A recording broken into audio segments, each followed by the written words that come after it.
Am I not free? Am I not an apostle? Haven't I seen Jesus Christ, our Lord? Aren't you my work in the Lord? If to others I am not an apostle, yet at least I am to you, for you are the seal of my apostleship in the Lord.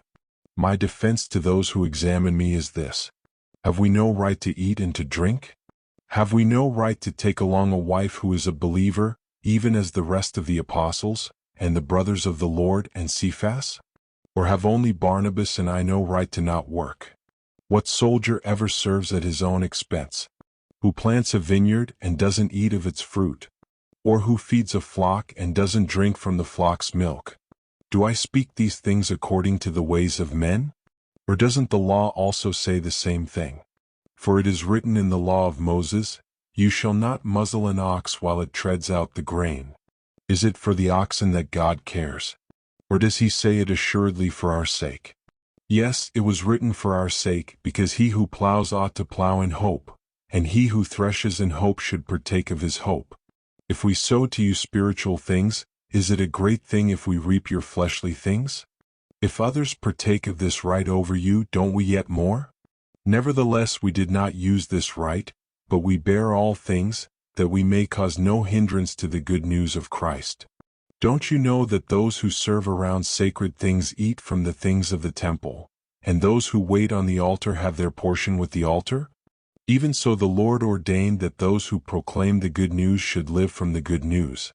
But I have used none of these things, and I don't write these things that it may be done so in my case, for I would rather die, than that anyone should make my boasting void.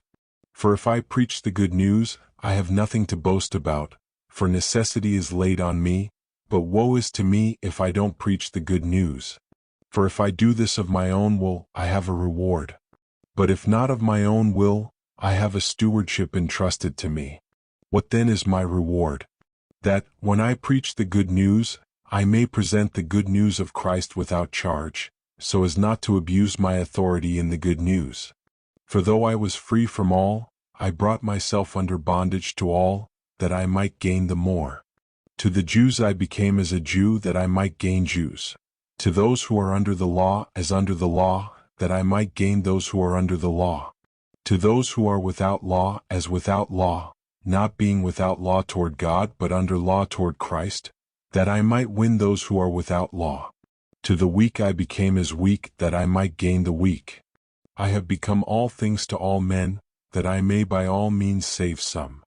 Now I do this for the sake of the good news, that I may be a joint partaker of it. Don't you know that those who run in a race all run, but one receives the prize? Run like that you may win. Every man who strives in the games exercises self-control in all things. Now they do it to receive a corruptible crown, but we an incorruptible. I therefore run like that as not uncertainly. I fight like that as not beating the air. But I beat my body and bring it into submission, lest by any means after I have preached to others, I myself should be rejected.